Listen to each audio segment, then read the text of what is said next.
So, shall we get started? So, hi, I'm Rob, and I'm going to talk to you a bit about how to catch some of the bugs you're missing. But before we start, I just want to make sure we're on the same page about some things. So, this thing, which probably looks pretty familiar to most of you, can be written in ES6 as this, or it can then in turn be written as this. So, we've got a bunch of examples that we've written using this style, so I just want to make sure everyone knows what the hell it is before I get going, because there's enough confusing things as it is. So anyway, let's talk about kinds of testing. Now, I don't mean this sort of testing, I meant more automated testing. So there are a bunch of different kinds, but let's just talk about example-based tests to begin with. These are the ones you're already familiar with, and they're pretty simple. So let's talk about addition, because everyone knows how the hell addition works. So in a test, if you were testing addition for whatever reason, you might have a test that looks like this. And we're going to write it like this just to keep it simple. So 1 plus 2 equals 3. Fantastic. So when we say example-based tests, we mean these are the specific examples. You're giving specific example inputs and expecting a certain output. Defined inputs, single defined output. And if we're probably writing our own function here, so add, we're just going to, but it's going to act like addition just for the sake of, for ease of explanation. So if you're writing a test for add, you might check this one, you might try and check that one, you might check this one as well. Let's try and think of some edge cases. Does minus work? You see where this is going. So you end up coming up with the edge cases yourself. You need to think of all the possible ways it could kind of fail and just choose specific representative examples of the boundary cases. So there's something called property-based testing, which tries to be more generalized, tries to get the computer to do more of the work for you. It's about stating a rule, for example. So this is a rule. Well, we've got addition with x and y, and where x and y are two numbers, any numbers at all, don't think of any particular example, just assume any number you could give it.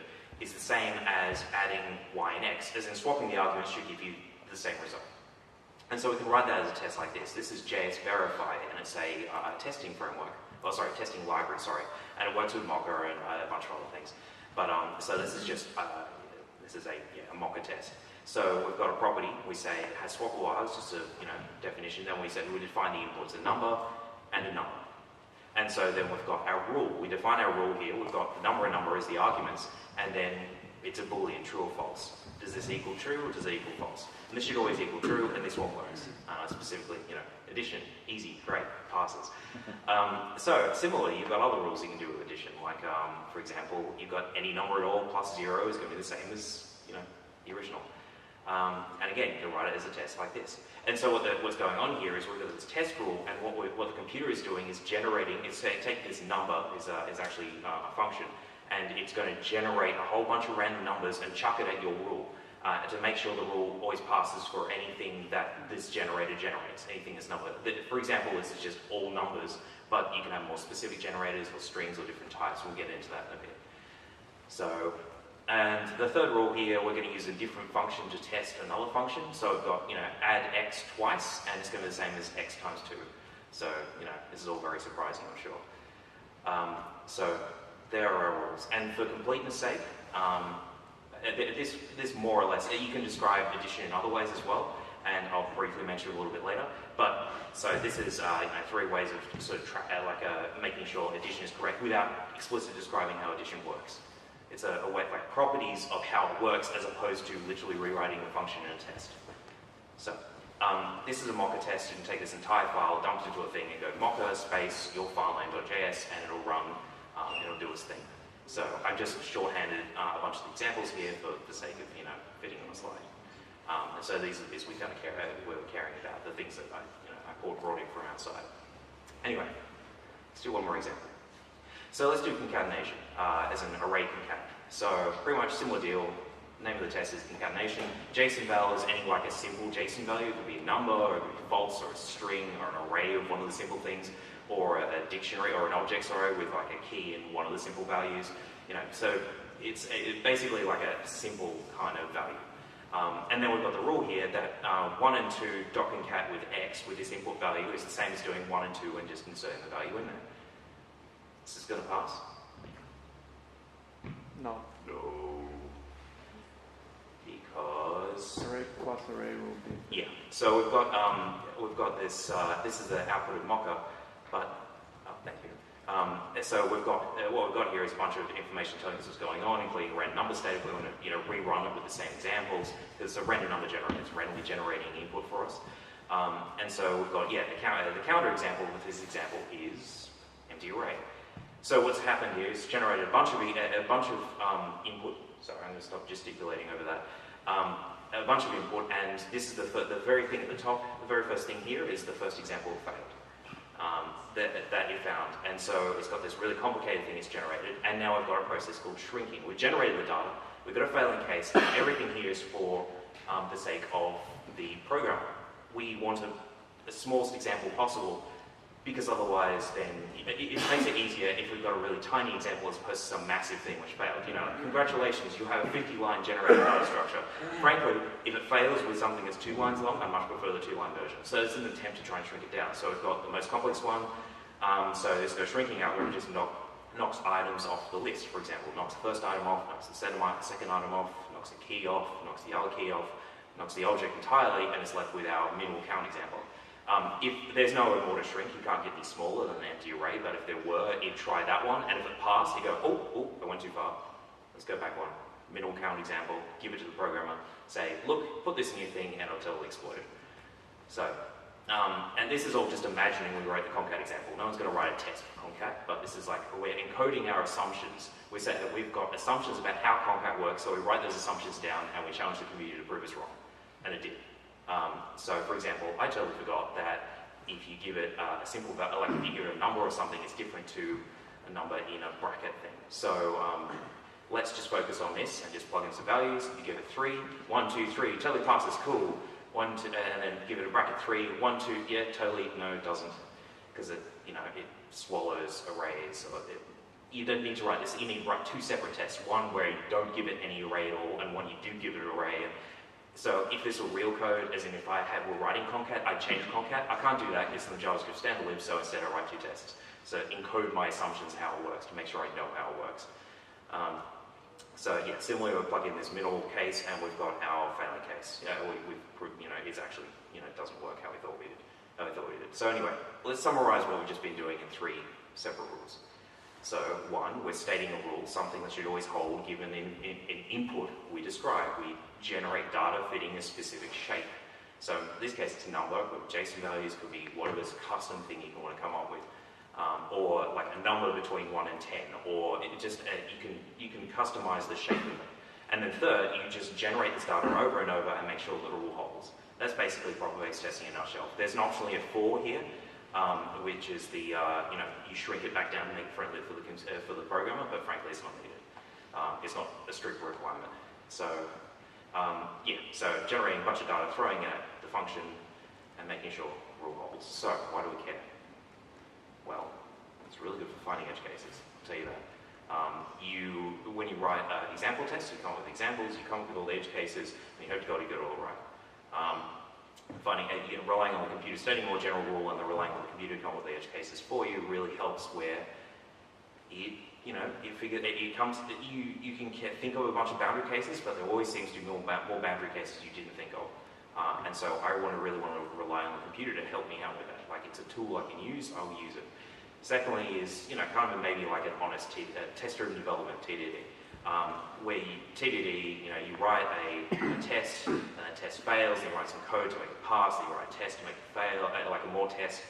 If you write a couple of really general tests, and you keep writing code, and eventually, you make the test green, but you can't really fudge it. It's like if you come up with, a general set of 3 rules, you have to try really, really hard to kind of fool, it is really hard to fudge to the thing to make the thing pass.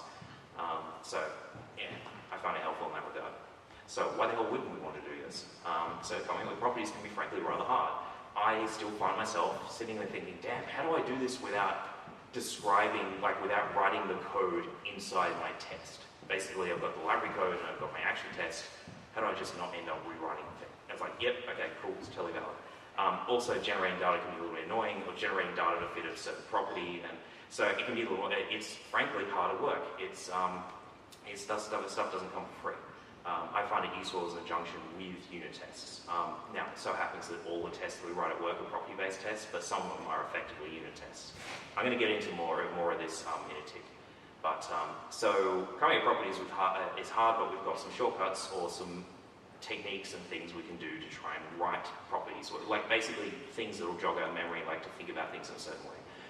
So one of the kinds of property we can write is reversible properties. So this is the dead simple example, but take a number, +1, -1 should be the number. Now, this is floats notwithstanding and max numbers, and let's just assume integers within a certain range, yeah? Cool, alright.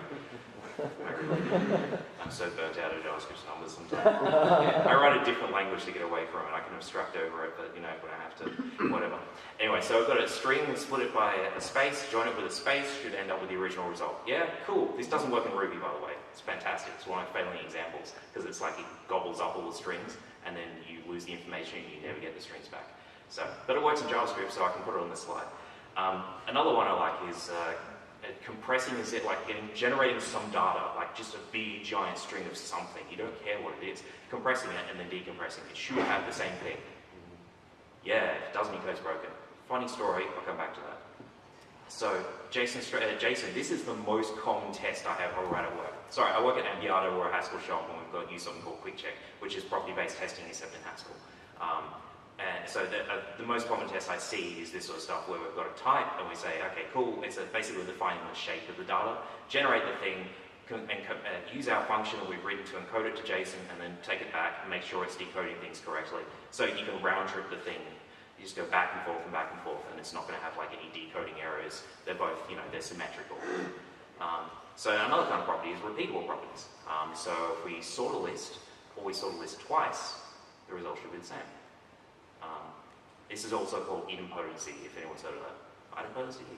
Whatever. So the second one is, oh dear, sorry, I can't use that example.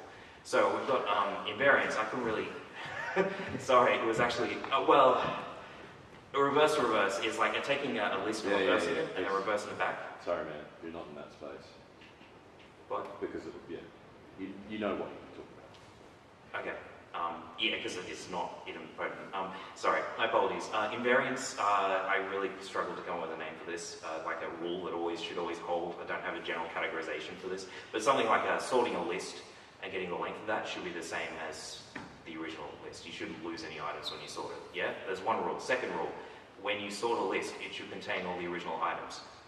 At the very least, we know our sort isn't losing items. Our sort will at least give us back the original thing. It may sort it completely incorrectly, but it's not going to lose stuff. It's not going to add stuff.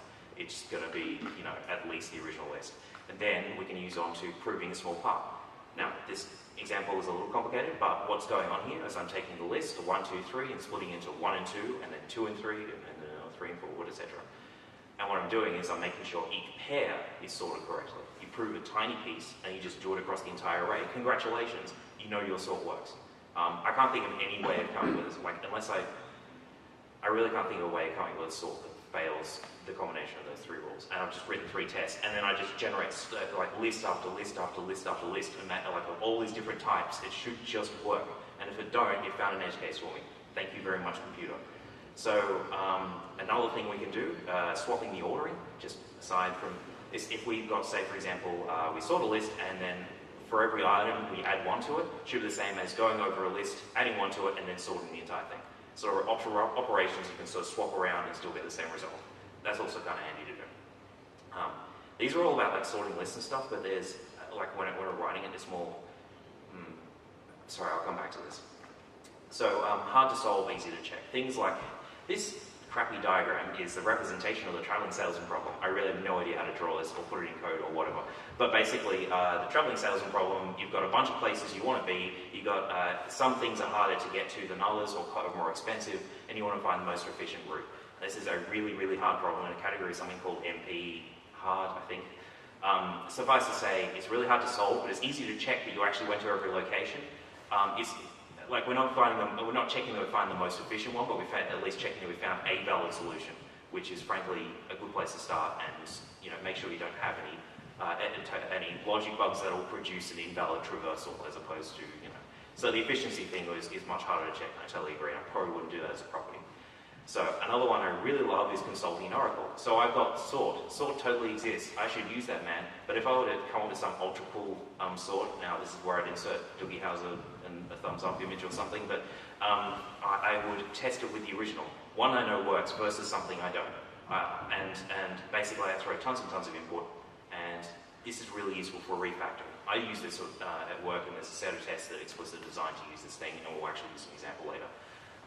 But basically, if you've got an input, it should produce the same thing, and you're just basically refactoring the entire tree of code, like, good stuff. Or another one of my favorites, which is write a regular test, like a regular unit test, but then if there's any holes, we don't care what the actual value is, then just totally say, computer, give me one. So, for example, in this property thing, we're creating a test user. I don't care what the user details are, so long as it's a valid user, just give me something. So log in, and then make sure I go to the account page, and then make sure I can log out. It's totally, I don't care what the user is in any case, so long as it's a real user. As opposed to to try and find some edge cases in this. And then, finally, this category is the mathsy ones. I left this the last because it's perhaps the least directly usable.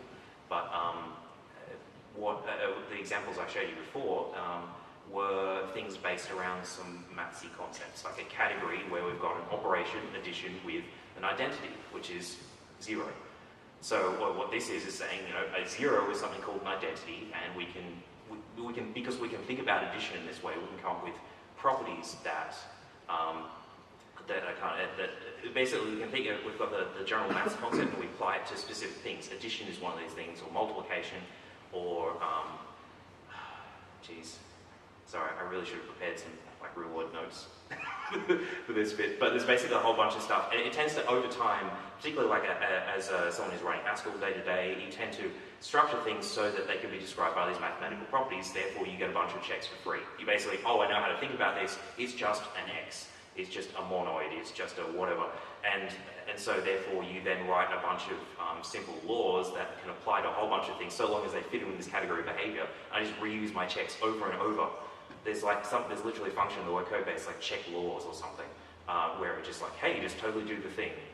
Great, thanks, test for free, I want it. So other massive things, commutativity, where you can swap the there's swapping the arguments or swapping the order in which things are evaluated. Or you've got something called associativity, where you've got x plus y plus z is the same as if you do x and y and then add z on the end is the same as doing x and then, doing y and z and then adding x to the front.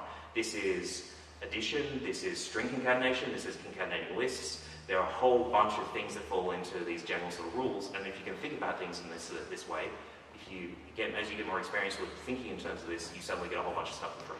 But again, this is the least directly useful for you right now, and it's the hardest thing to try and introduce to you. So I'm really going to leave it there. But generating data. So this is, frankly, an entire talk in its own right. So sorry, but at least we'll give you some existing generators. JS Verify comes with things like numbers and strings, and booleans. Basically, a bunch of pre-built sort of simple data types. You can write your own, just to be clear, on a couple of them too. There's also utilities to combine these things. For example, I used for that JSON val thing.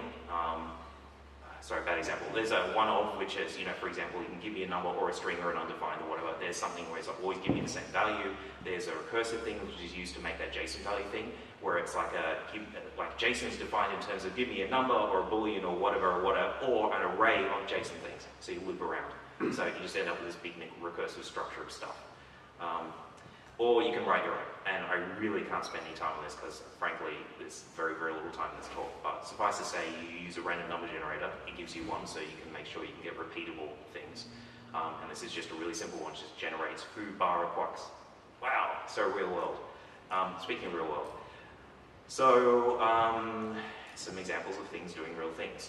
This is an Oracle check. This is an example of we've got handlebars, for example, and there's handlebars to JS, and that's the Oracle we're asking. Am I correct? Am I correct? And we've got a Haskell template like handlebars library thing. We want to make sure it lines up with the real one. So what we've got is we generate a bit of data, we take the template, and we've got a rule we check it against, and then we just run the thing with handlebars, and we run the thing with the Haskell version, and we check it's the same result exactly. If it does, congratulations, we haven't screwed up this one. Wow. and it's a really handy thing to do. Or this is someone, I've forgotten the podcast now, I'm sorry. Someone gave an example of using the same set of tests, auto-generate, like with some of the gaps filled auto-generated data, and then applying that to different browsers to make sure that the support, the browser driver is still acting, it will act the same across different ones. Or just like auto-generating a list of instructions for Selenium or something, and then applying that to Selenium with Chrome, with Firefox, or whatever. Like the idea of generating instructions and then applying them for different environments can be useful as well. Another real example, reversal checks. This is a datetime library where we're just doing stuff like, if we go to the next month and then go to the previous month, it's the same as going from the previous month to the next month. Just, catching little dumb edge cases. Or just, can I go to an integer and back again with the day of the week or stuff like that. Just a bunch of these little tests just on the side, as well as, regular unit tests will give you just, some extra surety. Or there's this variant here where we've got a page with a bunch of a configuration thing with a bunch of dialog drop downs, and each has a percentage, and you select one, like three drop downs, you select the first one, choose 40%. The remaining ones need to automatically change so that the number stays below 100%, because otherwise it's not a percentage anymore. And this is just like, when I change a thing to some percentage value, the other ones should totally not make it go over 100%. Just chuck some random values in, and yeah. So it's just a way of expressing, frankly, something I would have written manually in Ruby. This is Rantly, a Ruby gem that does property-based testing. The other two examples were QuickCheck, Haskell's property-based testing library. And so some real bugs. So round tripping, just briefly with the Ruby thing again. I can round trip stuff to the database. I totally create a user, and then I feed it a time, and then I pull the user back out and I check the time. It should totally be the same, except where it's not. Because the precision of Ruby's time is more precise than the precision of the time in the Postgres column. So therefore, you end up with losing values. We end up with test failures all over the time. Why the hell is this date should match? What is going on here? Turns out you need to kind of do a special amount of rounding, otherwise, you lose precision and test fail, and it's just annoying as hell. You don't have exact values anymore. You can't do any time comparisons. Another one, which is much longer, but I'll just summarize what the hell it's doing. I'm generating a random amount of data and a file name that's randomly long, just with one character, just with some randomly generated character. So I create a zip file. I put a file in it that has a very long file name with a big amount of data in it. I zip it, and then I unzip it. Do I get the thing back? Well, sometimes. That's fun. So one, it will totally work. This is a boundary case, 65535. It'll accept file names that long. It won't accept 65536. In fact, it will create a zip file it can't unzip. Nice work. Bonus, 7-zip. You try and extract it, you get a segmentation fault. It turns out there's actually a buffer overflow in this code. Yeah! Go me. Anyway, so one last thing. Before I wrap up, I'm at 23 minutes. So I understand this entire presentation might be a bit I've been doing this for an entire year, a place called Ambiata, and frankly, this is still me. I've still got a ton of stuff to learn. I've still learned so much already, and I've still got so far to go. So even if you don't use any of this stuff directly, it can still be a nice way to think about code, so you can write your usual tests. You can come up with different ways of describing behavior. Can be useful for your own tests, and if you decide to learn property-based tests, then you're off to a running start.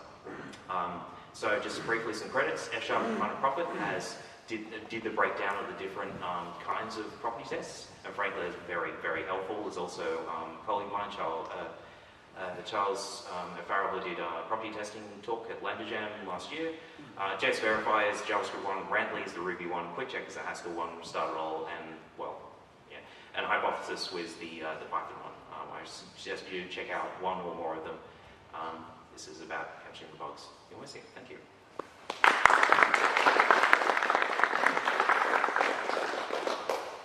Okay, questions. You're up first, you're second, you're third. So how much time it adds to actually run the tests, and on how big your code base is, how many tests you have, this sort of metric? Yeah, that's cool. I don't have specific metrics beyond you write a unit test. Okay, there's generating the data cost, and then generating the data usually, unless you're doing something strange, generally it doesn't cost you very much. There's actually running the test. Unit tests are running at once, where these tests can run by default 100 times. So guess what? It's going to be a bit slower. 100 times forward. Yeah, yeah. Now, fortunately, like with the Haskell stuff I do, it tends to be fast enough. I think the JavaScript one is fast enough. Itself was really efficient. But it's a case of you doing like a round trip to a database and back. You can restrict the amount of times you do something. For example, the tests where we talk to AWS and upload a policy document and then try to test and upload and make sure it matches things and make sure we can't upload things that we can't That is a property test. We run it 5 times and then we get over it. So definitely some things, like I've got a Haskell battleship example in that you can generate like arbitrarily large size boards with arbitrarily large numbers of ships to place on it and stuff, and that can get really slow, so you need to cap it somewhere. Yeah, there's definitely performance considerations. So, if you don't mind, next question. Cool. When you generate data for tests, there is this likelihood that you find out edge cases that fall into some subset of the generated data. So when you run those tests multiple times, it might fail sometimes and succeed sometimes. So is there any way that you can make this more deterministic, or I don't know if you get what I mean? When you're generating random data, right? There could be an edge case in your function, in a functionality that you're testing, in which it might fail sometimes and succeed sometimes. I don't know, due to some bug, a crazy bug inside the complexity of the algorithm. So is there any way to make this more deterministic, because it will fail sometimes, succeed sometimes, it can reproduce consistently? How would you do that? Yeah, so there's, okay, 2 things. One is, if you're running the test 100 times, you have 100 shots of generating the data that produces the edge case that makes your test fail. And if you don't hit that within the 100 times, or 1,000, or whatever you bump it up to, your test will totally pass. Now, fortunately, you get a whole bunch of times to run that test over in different environments. I do it in CI a bunch of times, as in just when I'm pushing stuff and doing it locally and doing the CI for the master build. There's more opportunities to catch it. It won't definitely, it will not catch every bug. Because it only has a certain amount of attempts. Now, Hypothesis, the Python tool, what we'll do, it'll save failing cases, and when you rerun it, it'll totally check that first. It'll say, that one failed, let's make sure if you fix that one. It's like, cool, totally did. That's the one, that's one of the features. There are very many things in Hypothesis, and it's quick check inspired so much as a quick check port that I really like about it. So, sadly, not JavaScript. But hey, poor patches welcomed. I didn't write JS Verify, to be clear. This is not my library. I'm just happy to, showing you around. I think you can specify some edge cases for your data generation as well. Yep. So it's also making property testing more deterministic. Yeah, if you go to the there's the problem, if you find an edge case and you can go put it back in your generator, there's no sort of automatic handling like there is in Hypothesis. So you had a question? Are you able to generate your generators from, say, schema, JSON schema, or Swagger? I'm definitely thinking a way we can do it. Usually, for my day-to-day stuff, I've got there's something that it kind of infers stuff from type generation, from type definitions. So if I've got a particular structure, then it will go and generate an arbitrary, it's called, from that, and I get that for free.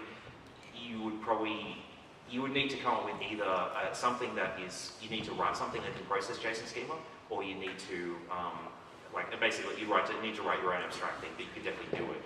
I'm not sure if it exists right now. But yeah, good idea. Sorry? Use that JSP.less thing. Yeah. I mean, you can definitely write your own generator regardless. You just need to go to the end to write the one that can process JSON schema, and then if there's a number, totally uses the number generator or whatever. So I don't know if it exists yet. It'd be great if it does. I haven't a clue. Sorry. Cool. Well, lunch is pretty much up, I imagine. So yep. 28:50. So I believe we're out of time. Thank you very much.